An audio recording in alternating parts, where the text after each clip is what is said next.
সে ছিল গমের বড় ডিলার। তার গম কিনে মক্কার লোকেরা রুটি খাইতো। সে ঘোষণা দিল, আজকে থেকে মক্কাবাসীদের জন্য সব গম আমি হারাম করে দিলাম।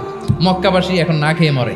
মক্কাবাসী বিশ্বনবীর কাছে আসলেন, এসে বললেন, মুহাম্মদ, আমরা তো তোমার ভাই, তোমার চাচা, তোমার ভাতিজা, তোমার আত্মীয়। তুমি সুমামারে বলো সে যেন আবার গমের সাপ্লাই মক্কার জন্য অনুমতি দিয়ে দেয়। বিশ্বনবীর অনুমতি ক্রমে সুমামা আবার মক্কাতে গম পাঠাতে শুরু করলো। পড়েন সুবহানাল্লাহ। তিনি ছিলেন ইয়ামামার বাদশাহ।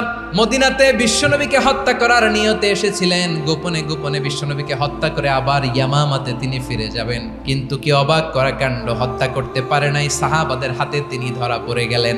বিষ্ণু ইসলাম সাহাবাদেরকে বললেন, তার খোঁজ খবর নিও। সাহাবার বলেন, ইয়া রাসূলুল্লাহ, আপনাকে হত্যা করতে এসেছে, তার তো কঠিন ক্যাপিটাল পানিশমেন্ট হওয়া দরকার, কঠিন শাস্তি হওয়া দরকার। বিশ্বনবী বললেন, না, আমি যেটা জানি তোমরা সেটা জানো না।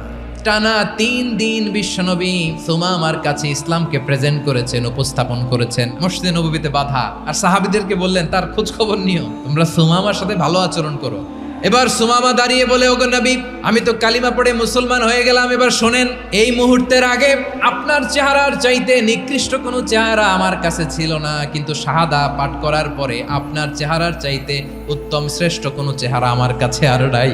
ইহসান দিয়ে আপনি যেটা জয় করতে পারবেন, you can win the heart of your enemies. ইহসান দিয়ে আপনি আপনার শত্রুর হৃদয়কে জয় করতে পারবেন। আওয়াজ করে বলেন ঠিক কিনা?